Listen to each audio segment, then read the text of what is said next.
Welcome back to the House Committee on Government Operations and Military Affairs. We are switching gears in our second half this afternoon to do a bit of table setting and to reintroduce our committee here with the Truth and Reconciliation Commission. And so we are going to get started with our fabulous legislative counsel, Damien. So would you like to introduce yourself and then tell us a little bit about the process of how we set up the Truth and Reconciliation Commission and the selection of the commissioners? Sure. So for the record, Damien Leonard, Office of Legislative Counsel.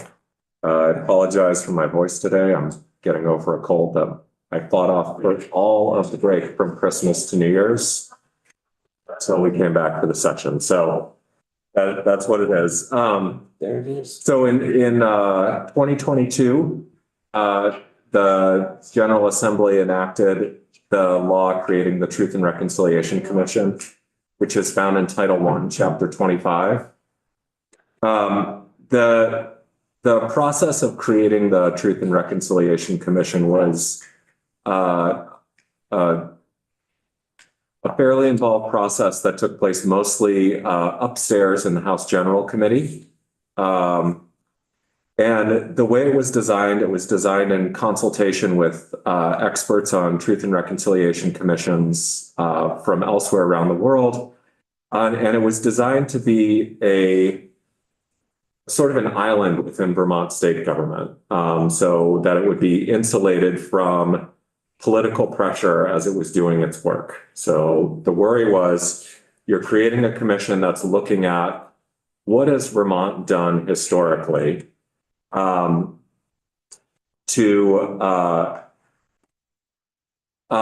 discriminate against its people through public policy or public practices. So obviously, this is a very delicate question for the state. And the concern was if we create really direct oversight, there can be political pressure if something that is politically damaging comes to light or something like that. And so the way it was set up was with sort of a two-stage selection process to get to the point of commissioners. So first, there was a panel that met over the summer to choose the selection panel. So the panel that met over the summer was what you would normally think of as a study committee or something like that. They were appointed by the governor, the speaker, etc. And then they chose a selection panel that actually interviewed the candidates for the Truth and Reconciliation Commission. So that was your first step of removal. And then that selection panel selected 3 commissioners for the Truth and Reconciliation Commission. And then it ceased to exist, which, as you'll hear in a moment, this was a choice the General Assembly made. It was discussed upstairs. So there were concerns about if that panel has removal power, again, you've got the potential for political pressure on this commission. So the General Assembly at the time made the choice to have that selection panel cease to exist with the expectation that you would have 3 commissioners that stayed for the full length of their terms. As you'll hear in a moment, we're down to 2 commissioners and we do not have a selection panel to appoint a 3rd. And Representative Burrows will talk a little bit about that. There is a bill that will be introduced tomorrow that she can speak to. So the selection panel ceased to exist, and now you have the commissioners. They're given authority similar to the Housing and Conservation Board and some of our other independent boards that are set up where they can hire staff, they can have offices, they have an appropriation every year to do their work, and they have a specific charge in statute. And their charge generally, as I said, was to, to look at discrimination by the state government against certain populations within Vermont, which are listed in the statute. So I think that gives us a very general overview. How specific would you like to go beyond? I know we only have a half hour.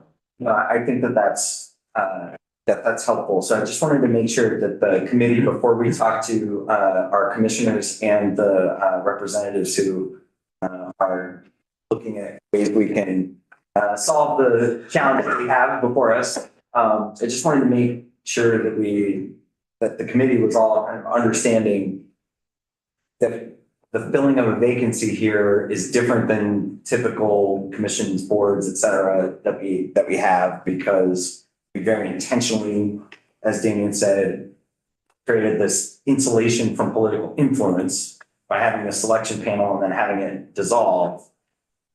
But then in the case of a vacancy, there isn't anything in the existing statute that says exactly what to do. Am I understanding that correctly? Yeah, there's nothing that says what to do in the case of a vacancy.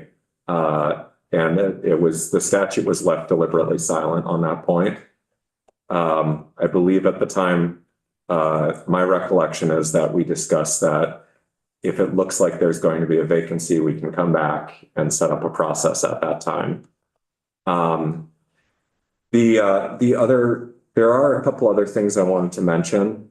So most public bodies are subject to the Public Records Act and the open meeting law. There are a couple of exceptions within the statute, but as you'll hear, they may need to be modified.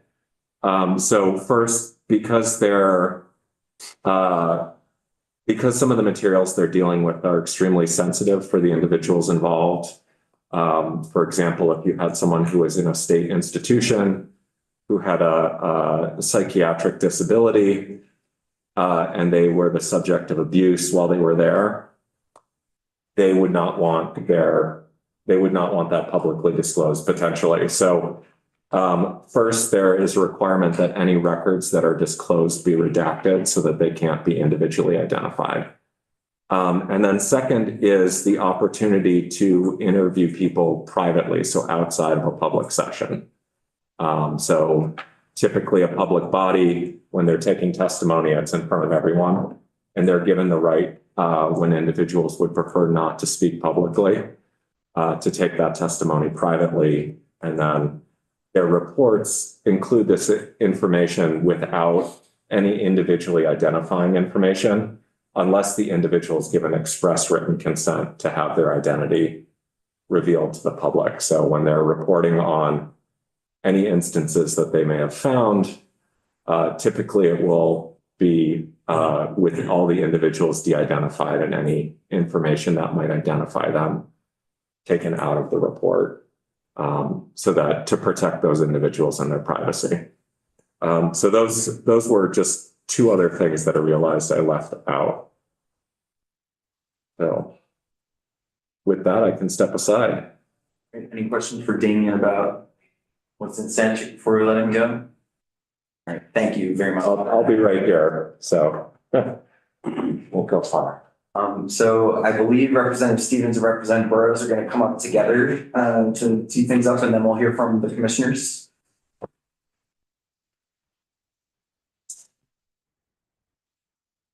Thanks for giving us a jump start on on this. No, and thank you for having us here on day one. So Representative Tom Stevens from Waterbury, Chair of the General Housing Committee. And I'm Representative Elizabeth Burrows. I represent Windsor One, and I'm a member of the General Housing Committee. And just before we get to the bill, I'll do a little bit more of the political background that Damian gave you, the technical and the legal background of what happened. The notion of replacing a commissioner was discussed and was rejected after a long conversation because, to be human about it, we didn't think that there would be an issue with the process that was put in place. And so, and as Damian mentioned, if there was something that was going to happen, that it would take more time than it actually happened this year, where there was a commissioner who resigned their seat pretty quickly and long before we were coming back. And when we realized that we hadn't put in a process to have another commissioner named, it's hamstrung the work of the commission a little bit since I guess early fall. And so we're coming to you basically with a lot of gratitude for you trying to deal with this and learn about this quickly. The TRC, again, is meant to be as far away from political influence as possible. And that's what happened here with when we found out that we had a situation where a replacement was maybe happening. We didn't have a process to make it work. And so this is what this bill is dealing with, but it's also going to have more to it that are improvements or adjustments that the commissioners who are here today have recommended. So I'm going to leave my comments there. That we caddied this bill to the point where we got to having a commission. And this is slightly more than a technical change. So again, appreciation for taking it up. So the bill again, which should have a number tomorrow, it creates a way to fill that vacancy. Having the vacancy has meant that because it's a 3-person commission, that they're subject to open meeting law and they have been really hamstrung by that. But they continue to do their work. It's just like they can't talk to each other. Without being a quorum. Without being a quorum. So it's a little problematic for them. They're still managing, but it's still problematic. So there's that. They've also been put behind like the they have at the very same time as, well, they'll tell you at the very same time as, getting everything together. This is taking place. So they haven't been able to move as quickly as they had intended to. And so they also in this bill is an extension so that they can move at a same rate. And it also has a budget that accompanies the extension. And then also what Damien mentioned, which was allowing for confidentiality in people who are affinity groups, which is groups that are organized by the commission to talk about, to take testimony. So we are looking forward to getting the bill. I imagine it'll officially be here. And so I don't want to get too far into what's in the bill since we don't have it before us, obviously. What I was hoping to do, and I really appreciate everybody doing this on short notice when I realized I had a block of time this afternoon to kind of get a jump start and also just orient the GovOps committee to what this issue is and remind people of what was set up. I also just to editorialize and hope that Representative Byron's okay. But just to editorialize a little bit, wanted to just say for the committee, I want to have us focus on this sort of structural issue of filling a vacancy and how we resolve that and not try to go back and think about, we set up the Truth and Reconciliation Commission. We passed that. We have a couple of commissioners here before us and we have a vacancy and need the process to fill that. So my framing for our work and what I think the bill is going to address is really about the process of dealing with making sure that the thing that we created can function in the way that it was set up. So that I think is the work ahead of us and shouldn't be too hard. Thank you so much for helping us to get this kind of pre-traction. I'm just trying to be really efficient. The gravel. We had our kind of like, what is everybody's priority conversation earlier this afternoon, and there's a lot for the committee to do this year. So we're trying to be efficient. So thank you all for responding so quickly.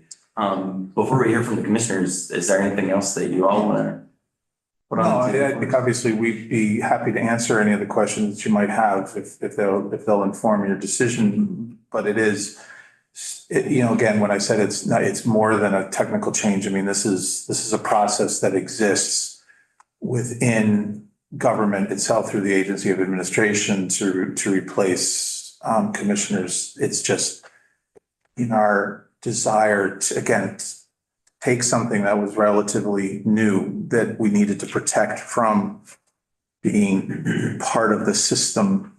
We just missed this piece. And now we're seeing that, you know, the result of the outcome of that is the thing that, as always, it seems, the thing that wasn't supposed to happen happened. And we just need to do some repairs on that process. Representative Waters. Thank you. Is this a situation unique to this commission? Kind of, yeah, because the setup was very different from other commissions. Because it's removed from us. It's the only one, yeah. I would just say that the appointment issue is unique to the commission. Some of the open meeting laws issues Yeah. are not unique. They are shared by other 3-member bodies that the state has set up. So that's just something to flag for you, since open meeting law is also within this committee's area of work. And we haven't done a lot of open meeting law this session and have a number of new folks on the committee. So it might make sense, perhaps as we get into this, to have, I don't know if that's more Tucker's. Yeah, Tucker worked with me to put together the language for the open meeting law pieces, and he would be far better equipped to answer your questions about it than I am. When we get the, all right. It's hard not to. Yes. Right. Yeah, Commissioners. yeah, we had to, Does your bill impact open meeting law with 3-member commissions? Just this commission. just this commission. Just this one? Yeah. So it deliberately focuses just on the Truth and Reconciliation Commission and does not go into the issues that others may face, but it did borrow from some of the solutions that the General Assembly has come up with in the past for other 3-member bodies. And if we didn't entertain a bill like this one, the usual would happen and as to replacing the 3rd No. commission? No. No, that's the problem. That's the problem. Is that we couldn't Run rely impact. on the agency of administration to appoint somebody as they might in any of these other commissions, because we created the selection panel, which then expired upon the selection of the commissioners. We contemplated, you know, keeping them in the Caddyshack, if you will, you know, keeping them on call. And we thought, well, no, to have 7 people on call for 0 to 3 or 4 years was inappropriate to ask somebody to volunteer to be present. And so by having that expire, it cut the cord, if you will. And the commissioners were not given the power to remove or replace a commissioner. And so that's why we have just the 2 commissioners now. And I beg you pardon my ignorance. Is there an expiration date currently for this commission or is it indefinite? Yes, the commissioners can give you what the current times are. I believe it was June of 2026. July 1. Which we would extend. Yeah, That's part of it to be is extending it. contemplated, yeah. Part of it is extending it to 2027. That's in this bill. Great, thank you. Any other questions for our reps? Well, thank you very much.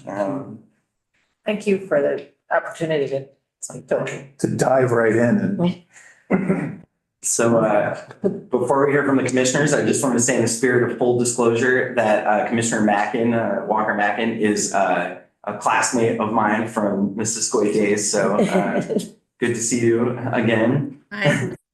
did she sign your yearbook? That's a great question. Probably, but I don't remember. Now I'm gonna look. Yeah, we're both gonna look now. But great to see you. So Commissioners, would you like to give testimony separately or talk to us together? I'm not sure because we did this very quickly last minute. So I appreciate you both being willing to jump on. We can just do it together. It's fine, as long as Mia's okay with that. Yeah, we'll do some introductions. We'll tell you what we've been up to and just open it for questions. We really, first of all, thank you for having us here on your first day. Welcome, everybody. Diving right into the work. I appreciate that. My name is Mia Schultz. I am one of the commissioners, obviously, with the Truth and Reconciliation. And it's an honor to be here. Same. My name's Melody and Melody Mackin, and I'm living in Barrie, and I'm from Highgate, and I use she and her pronouns, and I'm one of the commissioners. Thank you. So, yeah, I'm down in Bennington, so I appreciate having this virtual experience. We, as stated, I think we're going to be testifying next week. We're still trying to figure out the logistics of that. We have fully set up an office.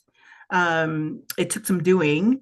We have an executive director, Faith Yakubian, who is our executive director, general legal counsel, Michelle Olvera. We have a researcher, Adam Kirsch, and we have an executive administrative assistant, Ann Miller. And so we are basically working very virtual. We meet several times to do operational things. Again, trying to abide by public meeting laws, but we are currently in the building and planning phase of this commission so that we can be prepared to take testimony, continue our research, and obviously come up with a report for you all to turn in at the end of this. So we're in the beginning of this, but hiring was quite the task, I'll be honest. We didn't have a whole lot of assistance in that process. And so we kind of, we did it though. We got through it. And then in the meantime, we, as you have heard, lost a commissioner who has resigned now. So we're still trying to do our work, despite the kind of impediments that have been in front of us. And we are really excited about it. I'm sure Commissioner Mackin will echo that we basically are immersed in this is a full immersion experience, especially considering the limited time we have to do this. I myself come from a kind of a community organizing background.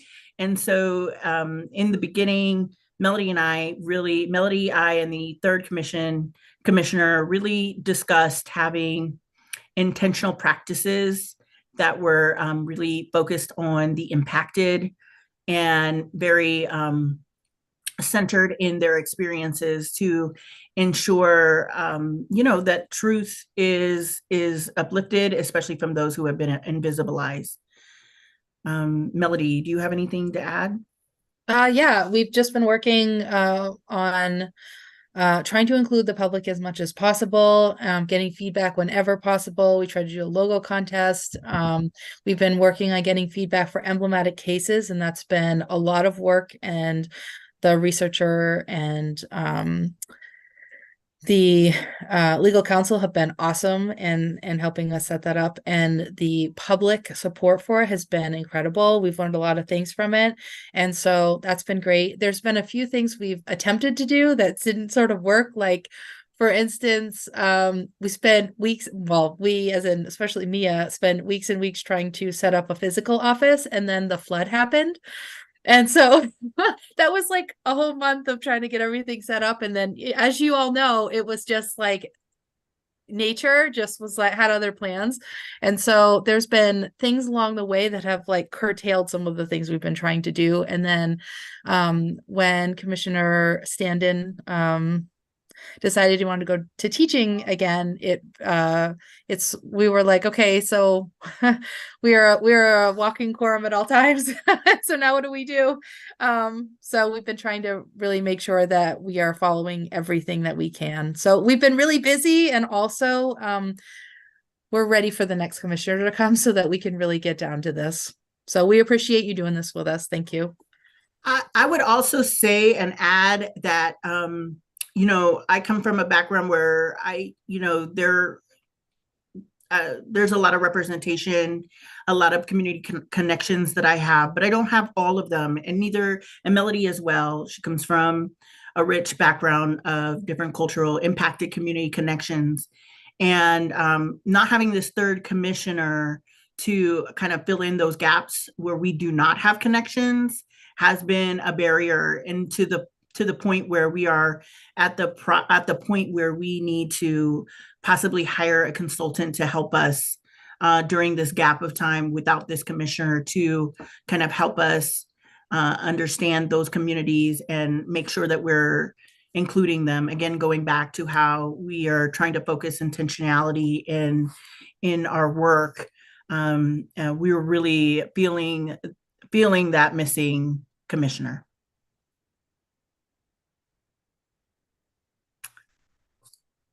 Are there questions from the committee for the commissioners? Representative Hickley. I know you're just getting started, but how do you see your opportunities to reach out, to connect with the folks that you're going to be talking with? I mean, is it through advertising?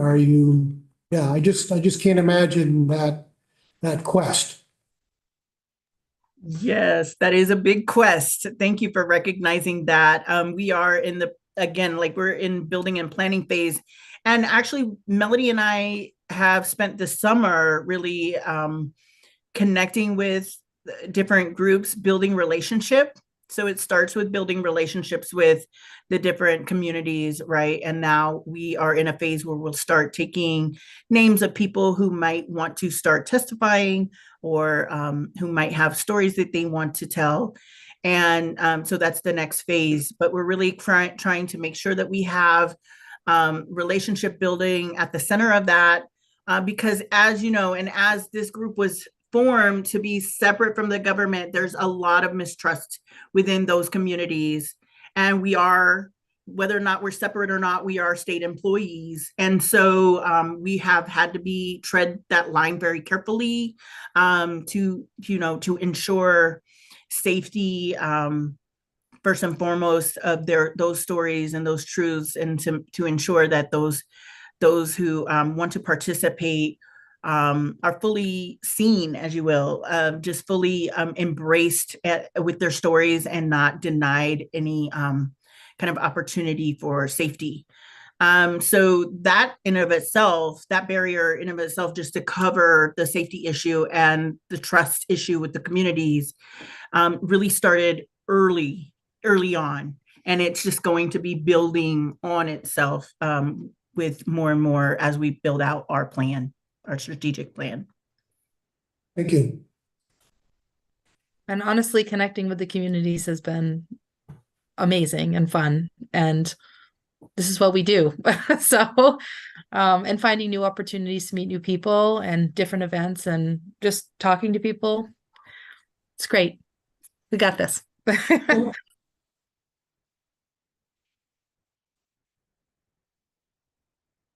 Other questions for our commissioners?